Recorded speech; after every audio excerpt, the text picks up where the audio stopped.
की ताई नाही मला आजच रेज करायचं म्हणून आम्ही पहिलं स्पीकर ऑफिसला चिठ्ठी पाठवली.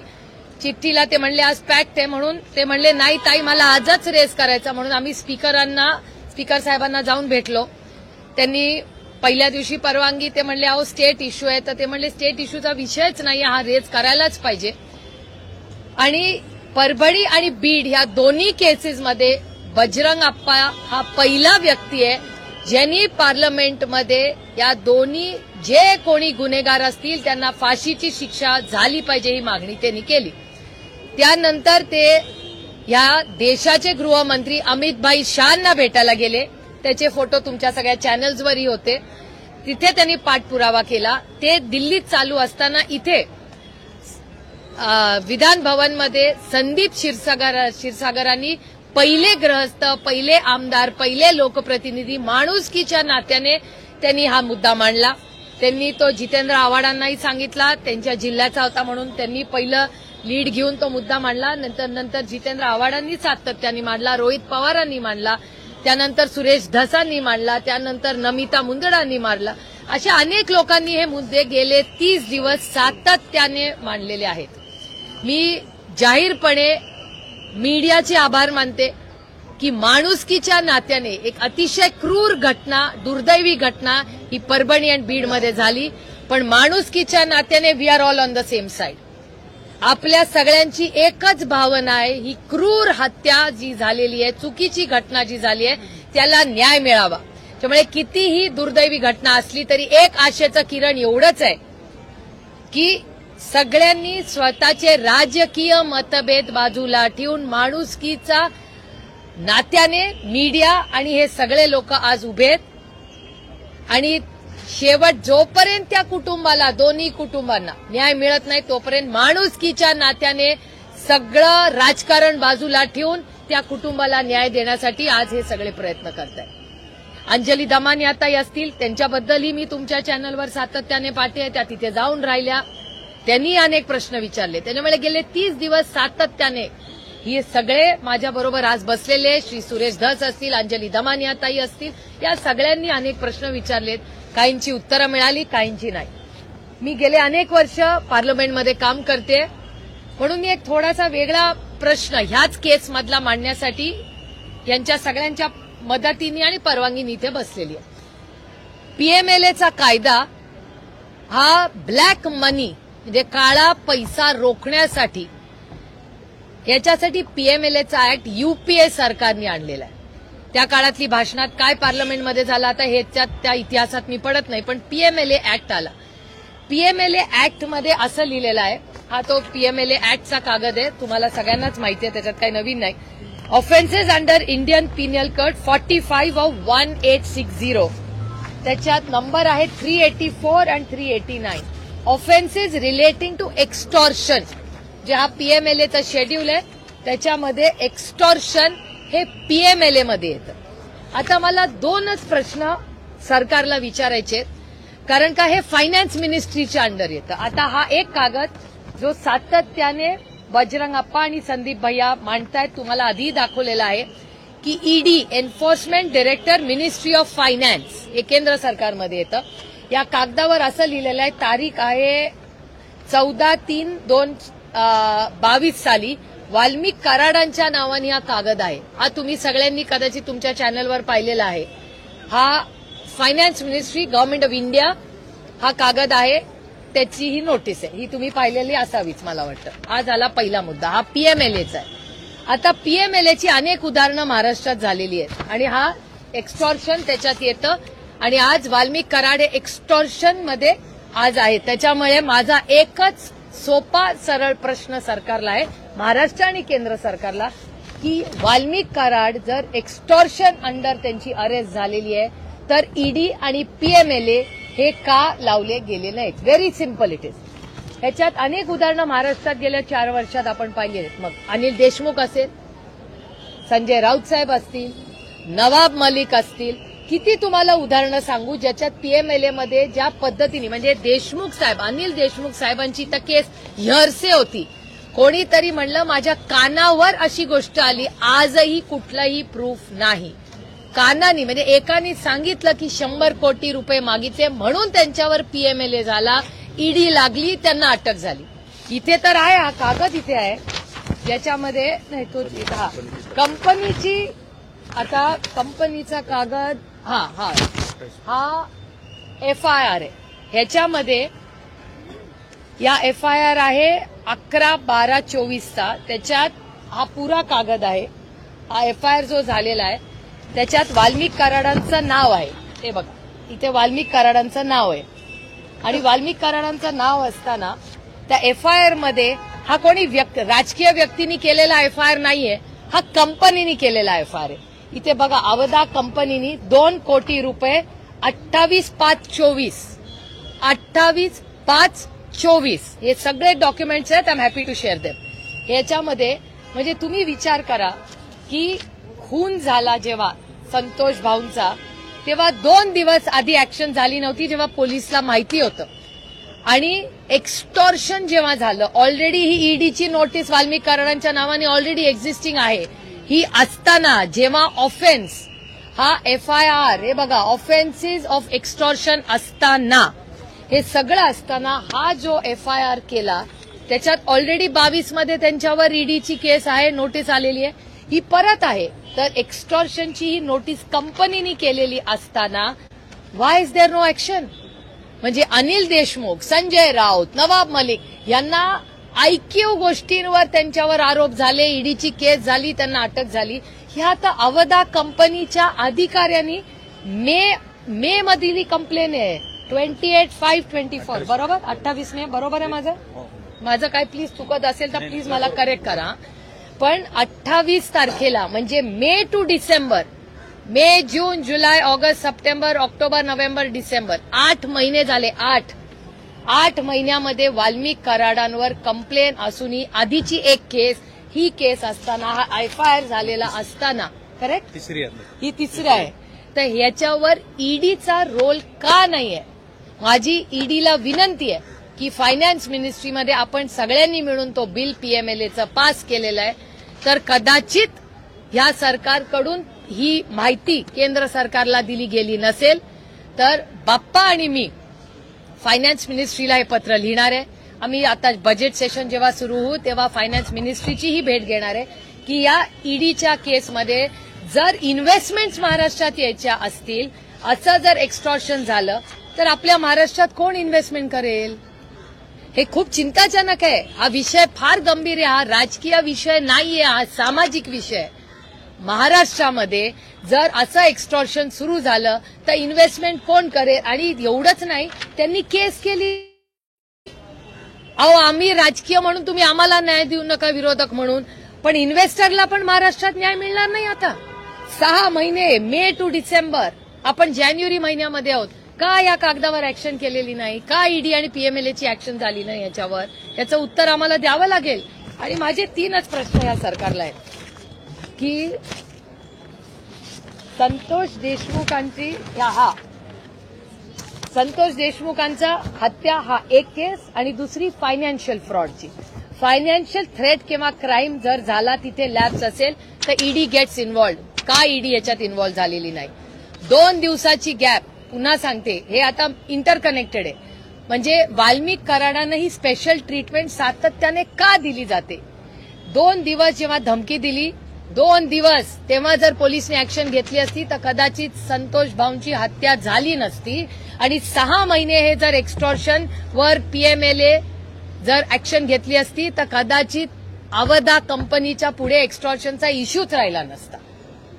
आता ह्याचं उत्तर आम्हाला महाराष्ट्र सरकारला द्यावं लागेल. आणि पुढची गोष्ट, आणि मी एकटी मांडलेलं नाहीये ह्याच्यात, ह्या सगळ्या गोष्टी ह्यांनी सगळ्यांनी मांडलेल्या आहेत, सगळ्या पक्षातल्या लोकांनी मांडल्या आहेत, अंजलीताई दमानेंनी पण मांडलेले. पण ह्याच्यापुढे आम्हाला काही उत्तर मिळत नाही. त्याचबरोबर ही एक बागी असताना लाडली बहीण योजना, या योजनेचे अध्यक्ष, प्लीज आय स्टँड करेक्टेड, माझं काही चुकीचं असेल तर I am happy to be corrected, की जेव्हा बीड मध्येची जी कमिटी आहे त्याचे अध्यक्ष हे करेक्ट परळी तालुक्याचे अध्यक्ष आजही करेक्ट आजही वाल्मिक कराड आहेत. आता ही योजना आली कुठल्या महिन्यात? ही लोकसभेनंतर आली. लोकसभेच्या आधीच हा एक्स्टॉर्शनचा गुन्हा होता. ज्या माणसावर एक्स्टॉर्शनचा गुन्हा आहे त्याला तुम्ही महिलांच्या या लाडली बहीण योजनेचा अध्यक्ष करता. जे किती असंवेदनशील, इट्स जस्ट शॉकिंग. मला या 3च प्रश्नाची उत्तरं पाहिजेत की हे ईडी आणि पीएमएलए का नाही याची अंमलबजावणी झाली. आज 30 दिवस झाले त्या हत्येला, क्रूर हत्येला. आजही एक त्यातला खुनी इन्व्हॉल्व जो आहे तो फरार आहे. तर त्याचं उत्तर सरकारला आपल्याला द्यावं लागेल. आणि लाडली बहीण योजनेचा आजही परळीचे ते अध्यक्ष आहेत. त्याच्यामुळे अनिल देशमुख, संजय राऊत, नवाब मलिक यांना या देशात एक कायदा आणि वाल्मिक कराडांना एक कायदा, असं का? मी कुठलाही आरोप करत नाही या सरकारवर. मी फक्त पारदर्शकपणे लोकशाही पद्धतीने प्रश्न विचारते की जर ह्या देशामध्ये हा देश जर संविधानाप्रमाणे चालत असेल तर मग 3 नागरिकांना एक कायदा आणि एका नागरिकाला वेगळा कायदा, याचं उत्तर महाराष्ट्राच्या आणि केंद्र सरकारने द्यावं. आणि हा इश्यू बाप्पा आणि मी महाराष्ट्राच्या मायबाप जनतेच्या वतीने पार्लमेंटमध्ये आम्ही आता जेव्हा 30 तारखेला पार्लमेंट सुरू होईल याच्यात हे मांडणार आहे. आणि याच्यासाठी आम्ही फायनान्स मिनिस्टर ऑफ इंडिया निर्मलाताई सीतारामन यांचीही भेट घेणार आहे की त्यांनी आम्हाला समजून सांगावं. कारण का तो ऍक्ट जेव्हा पीएमएलएचा पास झाला तेव्हा मी संसदेत मेंबर होते, तेव्हा आम्ही सगळ्यांनी भाषणं केली आहेत, आम्हाला माहिती आहे ऍक्ट काय. हा फायनान्शियल फ्रॉड तुम्ही सांगताय, मग धनंजय मुंडे पण या फायनान्शियल फ्रॉडचे पार्टनर्स आहेत का? कारण की धनंजय मुंडेच्या ज्या पत्नी आहेत राजश्री मुंडे, त्यांच्याबरोबर देखील वाल्मिक कराड यांचे अनेक खात्यांमध्ये संबंध आहेत, त्यासोबत जमीन व्यवहार आहेत, हा प्रश्न भागीदारी आहे. नाही, तुमचा प्रश्न हा रास्त आहे, पण त्याचं उत्तर माझ्याकडे नाही ना. मी नाही ना सरकारमध्ये, त्याचं उत्तर सरकारला द्यावं लागेल. This is the first foot in the door. नाही, हे एफआयआर हे घ्या, नावच आहे काय? नाही, हे आहे, मी वाचून दाखवते तुम्हाला. हा एफआयआर आहे, हे काय माझं पर्सनल डॉक्युमेंट नाहीये.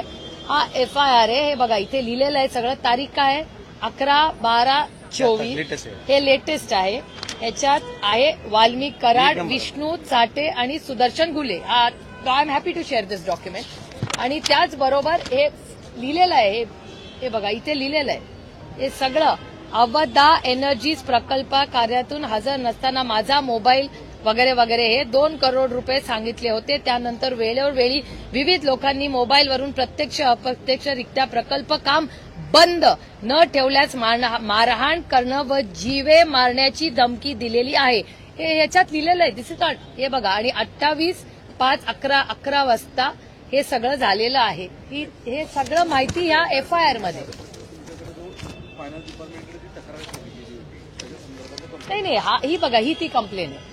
हे तर ईडी आहे, enforcement director ED, ministry of finance, ती ही आहे. Rajesh Kumar assistant director.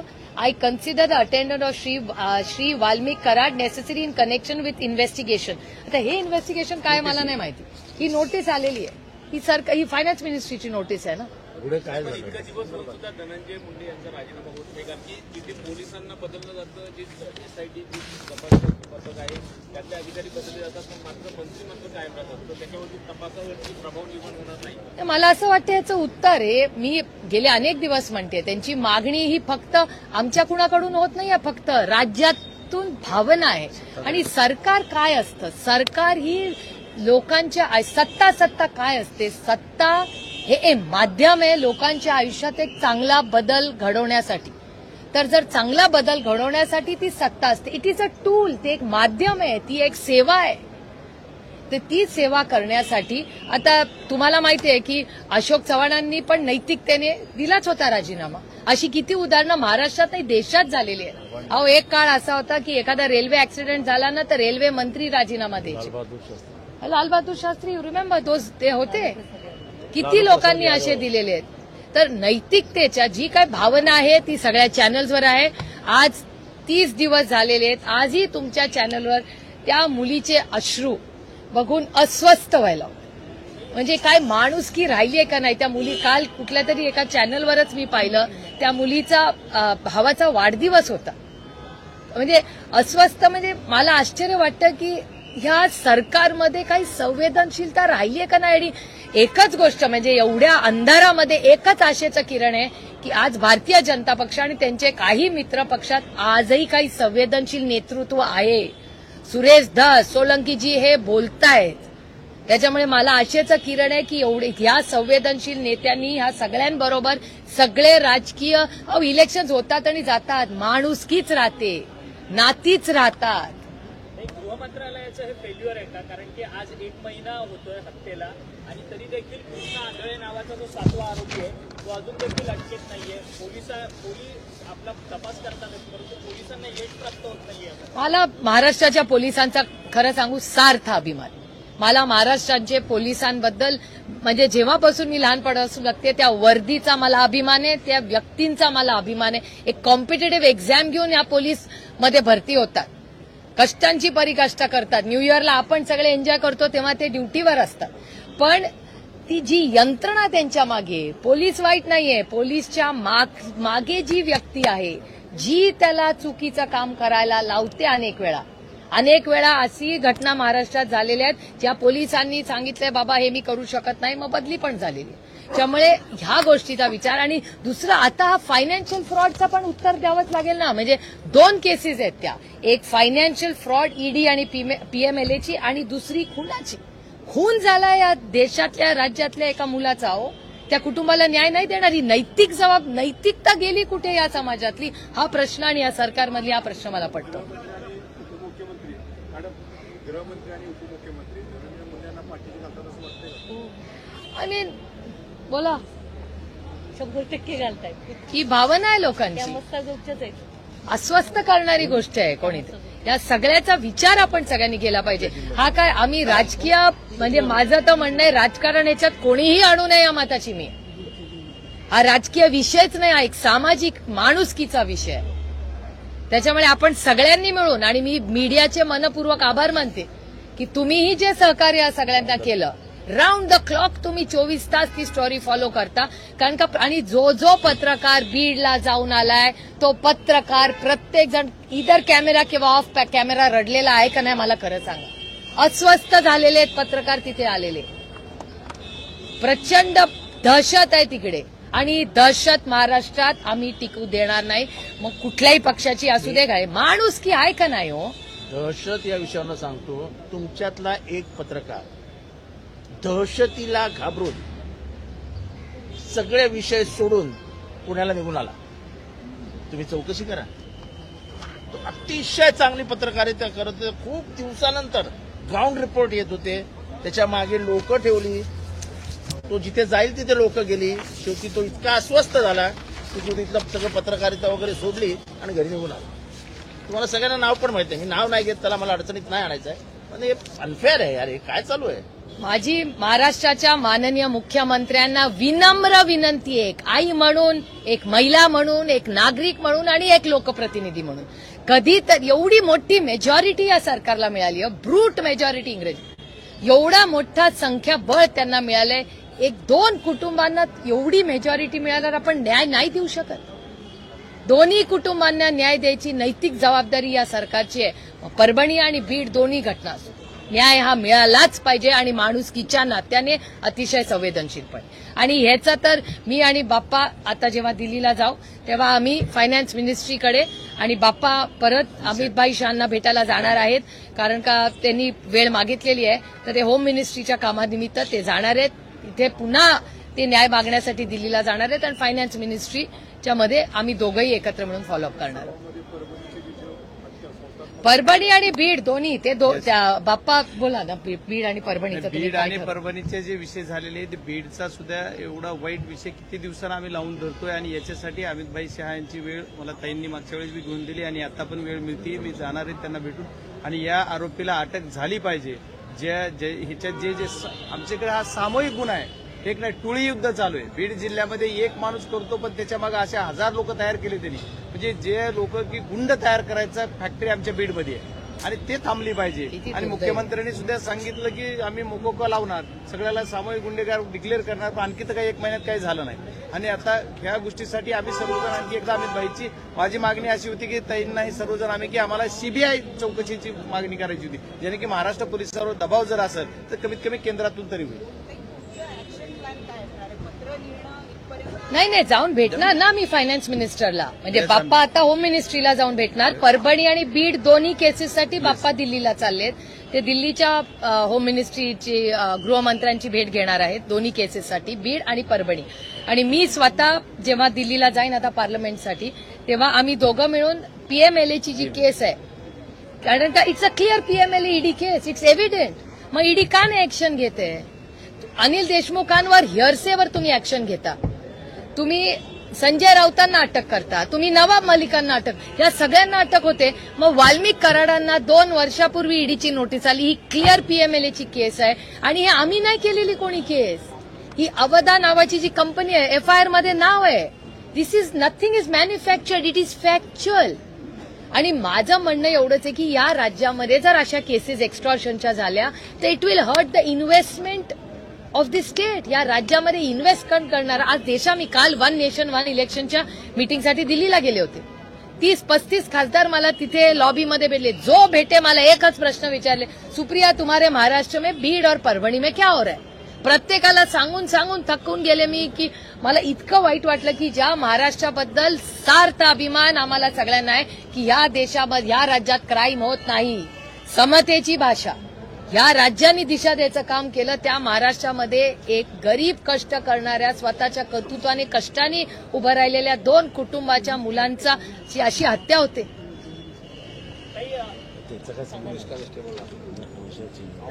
तुम्ही ट्विट केलं होतं काल, गोटेगीचे काय विषय आहेत? कुठला गोटेगीच्या संदर्भात माझं झालं नाही एक मिनिट अजून एक विषय आहे. बोला.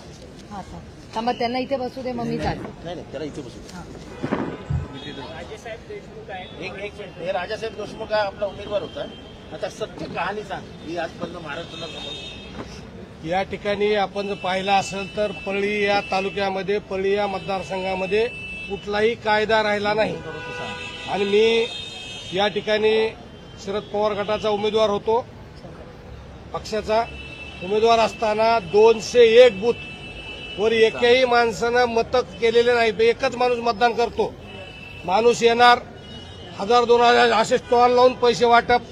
या ठिकाणी पैशाचे ही त्या माणसानं 1000 रुपये घ्यायचे, मध्ये जायचं, आयडेंटिटी दाखवायची, शाई लावायची आणि बाहेर जायचं. बटन दाबताना एकच माणूस, धनंजय मुंडेंनी जी पॉलिसी केली त्या पॉलिसीमध्ये एकच माणूस बटन दाबतो. असे 201 बूथ या ठिकाणी ताब्यात घेतले. अशी जर निवडणुका महाराष्ट्रात झाल्या तर बिहार सुद्धा महाराष्ट्राला परळीला लाजायला ही वेळ या ठिकाणी परळीला आलेली आहे.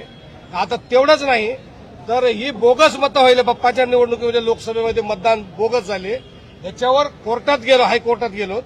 हायकोर्टानं 122 बूथ अतिसंवेदनशील म्हणून घोषित केले. आपल्या लोकसभेनंतर हायकोर्टानं घोषित केल्यानंतर त्या ठिकाणी सांगितलं की तिथं सक्षम अशी सीआरएफचे जवान लावून त्या ठिकाणी मतदान घ्या, इन कॅमेरा मतदान घ्या. तर तुम्ही बघितलं, मी एका कॅमेऱ्यावर गेलतो सकाळी 8:15ला धर्मापुरीला. 40 वर्षानंतर मी एका बूथला गेलतो धर्मापूरला. 40 वर्षात त्या बूथवर सुद्धा कुणी माणूस जात नाही. 40 वर्ष बूथला गेलो तर तुम्ही बघितलं की ते तुमचा तो व्हिडिओ गाजला मीडियावर की माझ्या सगळ्या अंगावर यायची वेळ आली. सगळे माणसं तिथं सगळं भांडणार. आमचं राज्य इथं असलं सरकारचं राज्य चालत नाही, आमचं राज्य असतं स्वतंत्र. तुम्ही इकडे आलातच कस काय, हा प्रश्न मला उमेदवाराला विचारायला लागले की तुम्ही या बूथवर कस काय आलात. म्हणजे ज्या गावात 5 बूथ आहेत त्या गावात तुम्ही कस काय आलात, ही जर उमेदवाराला प्रश्न विचारत असतील तर मतदारांनी काय करायचं. सर्वसामान्य माणसाचा, सर्वसामान्य मतदार हा परळी तालुक्यातला हातबल झाला. हातबल झाला. माणसं भयभीत झालेत. ही सगळे वाळू माफिया, ही सगळे राख माफिया, आता ही विमा माफिया, ही सगळे वेगळे माफिया ताकदबाज लोक झालेत. प्रचंड ताकद झाली, प्रचंड शक्ती झाली. किंवा त्या परिसरामध्ये मराठवाड्यामध्ये कुठेही 302 झालं की 302च्या माणसाला जर तो जर भेटायला गेला वाल्मिकांना, धनंजय मुंडेंना, तर लगेच त्याला एक काळी स्कॉर्पिओ आणि 10 लाखाचं बक्षीस देतात ते लगेच. लगेच आमच्या कामाला लाग. मग या अशा जर टोळ्या तयार झाल्या तर महाराष्ट्रात लोकांना राहायचंय का नाही? बीडचं आज काय अवस्था झाली साहेब? बीडमध्ये म्हणाला आम्हाला लाज वाटायली. पोराचे उद्या लग्नच होणार नाही साहेब. कोण मुलगी देणार आहे एवढा बिहार म्हणल्यानंतर?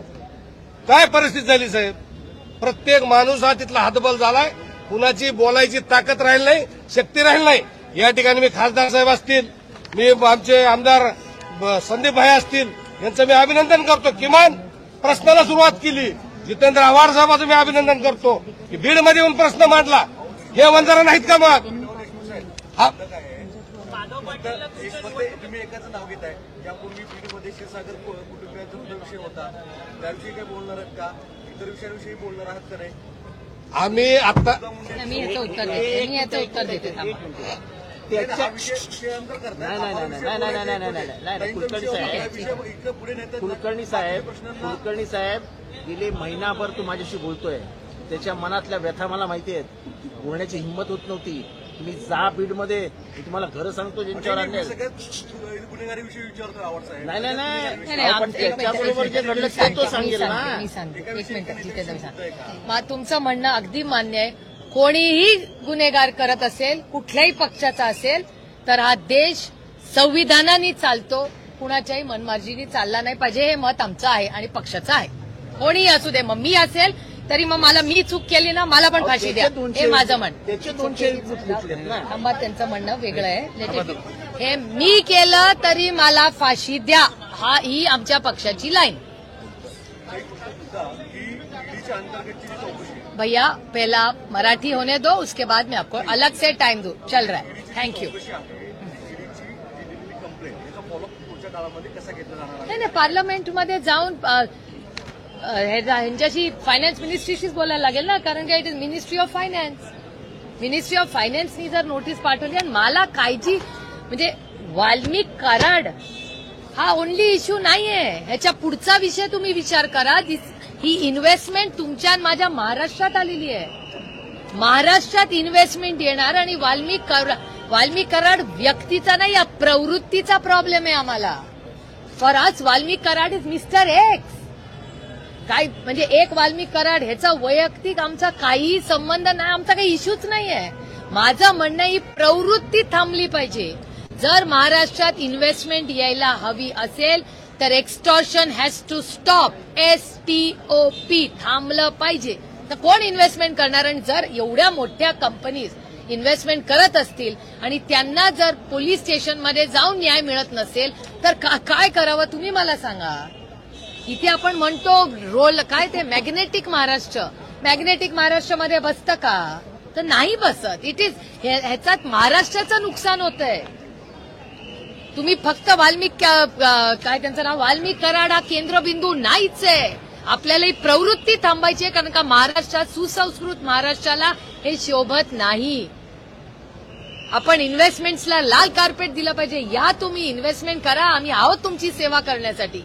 तुम्ही चांगल्या इन्व्हेस्टमेंट्स करा, आमचा GDP वाढवा, आमच्या पोरांना मेरिटवर नोकऱ्या द्या, महाराष्ट्रातल्या कर्तृत्ववान मुलं आणि मुलींना. याच्यासाठी तर MIDCs केल्या ना. कैलासवासी यशवंतराव चव्हाणांनी MIDCs का आणल्या? आदरणीय पवारसाहेबांनी MIDCs का वाढवल्या? तर आपली GDP वाढून आपल्या राज्याची एक वेगळी ओळख व्हावी, याच्यासाठी हे झालं ना. तर ही प्रवृत्ती आपण थांबवली पाहिजे कुठेतरी. ह्याच्यासाठी हे सगळे लढतायत. It is not a personal thing. Personal काय आहे? ही प्रवृत्तीच्या विरोधात आम्ही लढतोय आणि आम्ही न्याय मागतोय. हा एक असा एक्झाम्पल जर या राज्याच्या मुख्यमंत्र्यांनी झाला की 0 टॉलरन्स अगेन्स्ट क्राईम आणि फायनान्शियल फ्रॉड, हे उदाहरण करून दाखवा. मग कुणाची हिंमत होणार नाही आज नंतर महाराष्ट्रात एक्स्टॉर्शन करायची.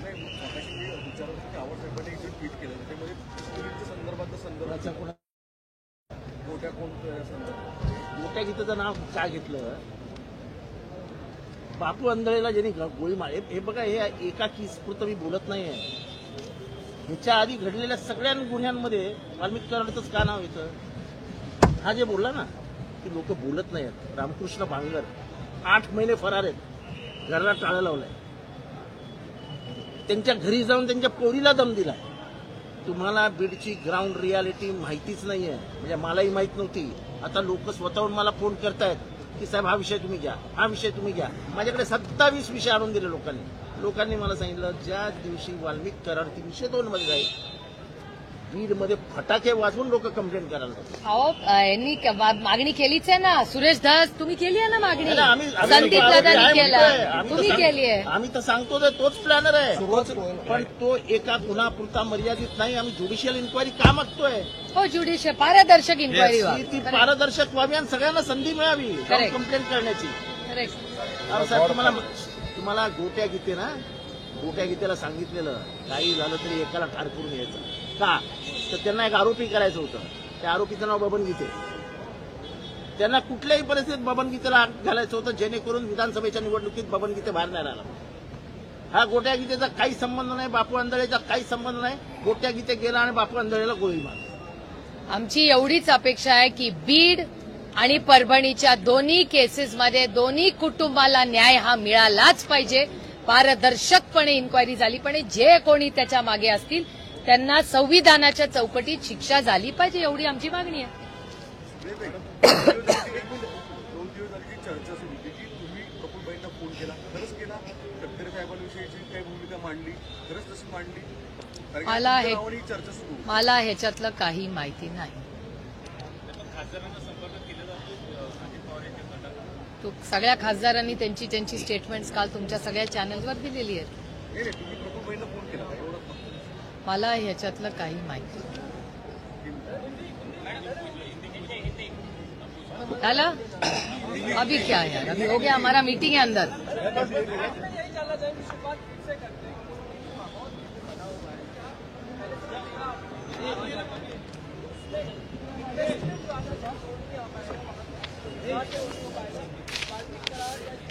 हमारी सिर्फ 3 मांगे हैं.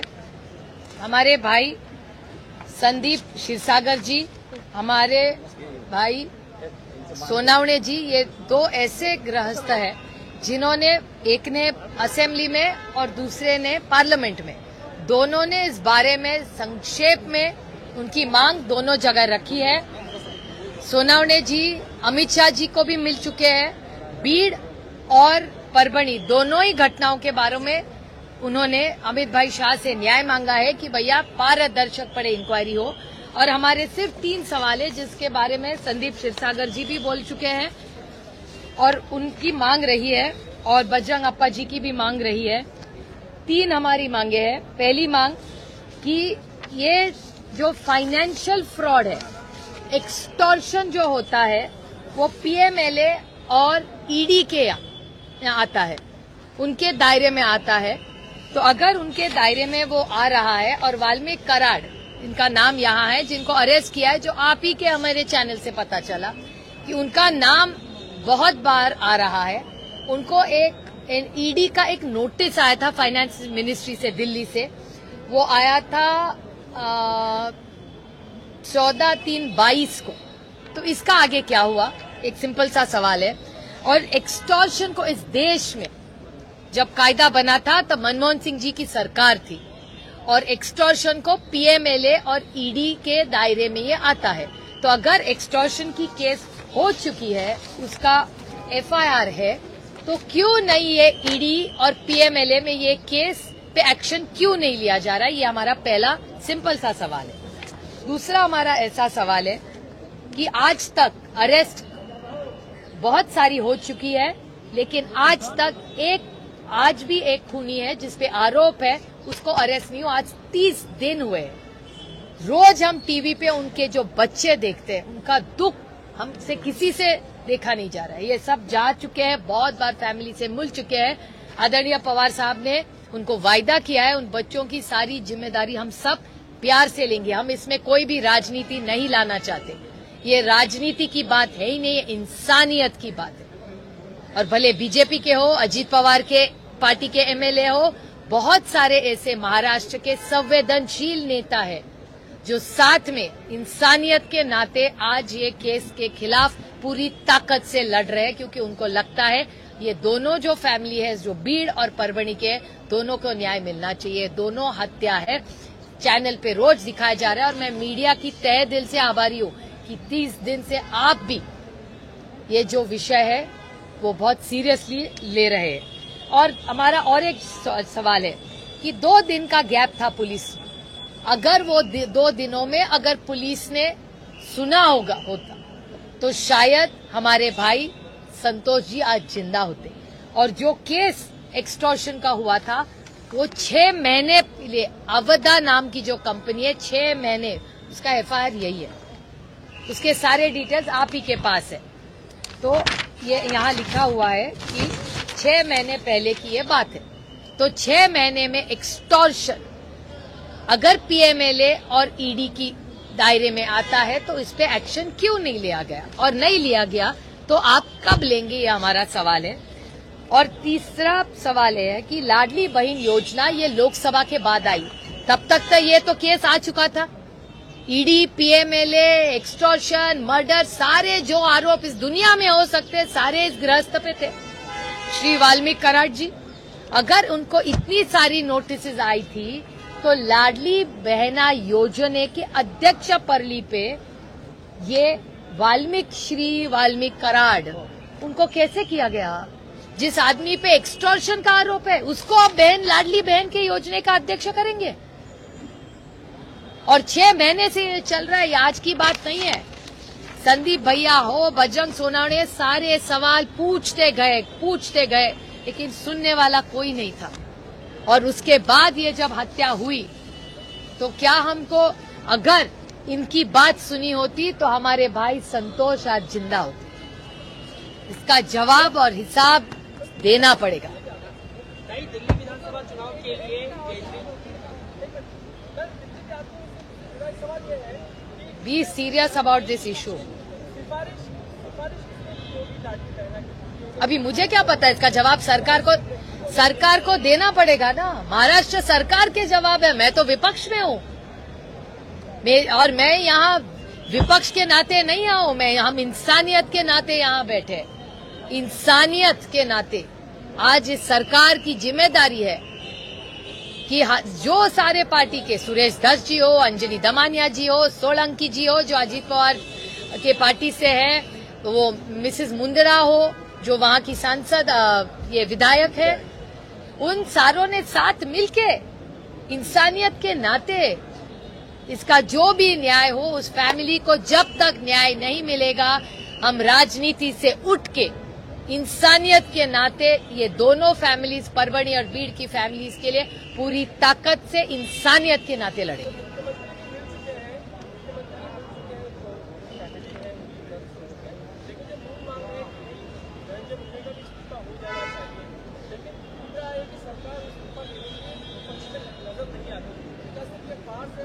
ये सुरेश दास जी हो, संदीप भैया हो, बजरंग सोनावणे जी हो, अंजलि दमानिया जी, बहुत सारे जो लड़ रहे इंसानियत के नाते सारों की। और मीडिया में आप देखो, नहीं तो आप कहीं भी महाराष्ट्र में जाओ आपको आश्चर्य लगेगा। कल मैं दिल्ली गई थी 1 नेशन 1 इलेक्शन के लिए, वहां 30 से ज्यादा सब सांसद थे। हर एक सांसद जो मुझे कल लॉबी में मिला हो या मीटिंग में मिला हो, मुझे 2 ही सवाल पूछ रहा था कि परभणी में क्या हुआ, बीड़ में क्या हुआ और इस्तीफा होगा कि नहीं। मतलब भैया मैं कैसे बोल सकती हूँ, आधे जन तो उसी आप ही की सरकार है, आप बताइए क्या होगा। हम तो इंसानियत के नाते ही मांग रहे हैं।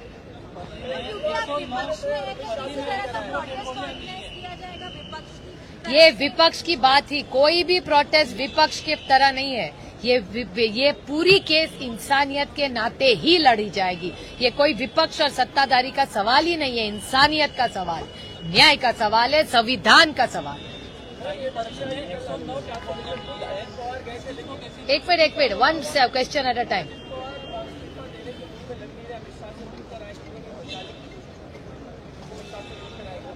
वो नहीं पता मुझे कैसे पता होगा कि अजीत पवार अमित शाह जी के मिले या नहीं, मुझे कैसे पता होगा।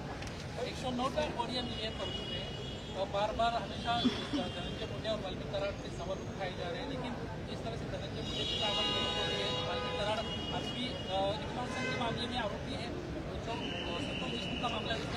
सुरेश दास, बजरंग सोनावणे और संदीप भैया क्षीरसागर, तीनों की मांग रही है, जो मैं आप ही के चैनल पे तीनों की मांग मैंने देखी है कि 302, correct, please correct me if I am wrong, 302 में इन सब के नाम आए और केस चलाई जाए, ऐसी मांग सुरेश धस, बजरंग सोनवणे और संदीप क्षीरसागर जी की मांग है, जो आप ही के चैनल्स पे आई है। तो अगर इतने सारे सांसद, अंजलि दमानिया जी की भी आई और काफी सारे ऐसे सांसद है, प्रकाश सोलंकी जी ने भी मांग की है, वो प्रकाश सोलंकी जी तो अजीत पवार के पार्टी के ही है, उन सब की जो मांग है उन सबको हम उनके साथ रहेंगे सबके, क्योंकि हमारी ये कोई भी ये राजकीय नहीं है, ये इंसानियत के नाते हम सब लड़ेंगे। सत्र सुरू आहे, पुण्यात हत्यांचं सत्र सुरू आहे। उदारे नावाच्या मीटिंग सुरू झाली, हत्याचा मृत्यू झालेला आहे, याकडे कसं पाहता? राज्यामध्ये गुन्हेगारी वाढली आहे, हा डेटा सांगतो की मी नाही, तुमच्या सगळ्या चॅनल्सवर स्पेशल शोज होत आहेत। मी मागच्याही आठवड्यात ही विनंती केली होती की महाराष्ट्राच्या मुख्यमंत्र्यांना एवढं मोठं मॅन्डेट मिळालेलं आहे, हे मॅन्डेट मिळाल्यानंतर त्यांना माझी विनंती आहे की त्यांनी एक ऑल पार्टी मीटिंग बोलवावी आणि महाराष्ट्रातली ही जी परिस्थिती आहे ती सगळ्यांनी मिळून गांभीर्याने त्याच्यावर चर्चा करावी, ही मी सातत्याने मागणी करते। मैडम, एक आखिरी सवाल ये है, दिल्ली में जिस तरीके से स्थिति बनी है, केजरीवाल पूरे दफ्तर से लड़ रहे हैं, शिवसेना हो, टीएमसी हो, उन्होंने अपना समर्थन दिखा दिया है, लेकिन समर्थन देते हुए कांग्रेस अलग पड़ी है क्या वहाँ? एक सशक्त लोकतंत्र नहीं, एक सशक्त लोकतंत्र में किसको कैसे इलेक्शन लड़ना है इसका अधिकार उनको मिला है लोकतंत्र में, तो मेरे ख्याल से एक सशक्त लोकतंत्र में हर एक को वो अधिकार है। पृथ्वीराज चव्हाण जो कहते हैं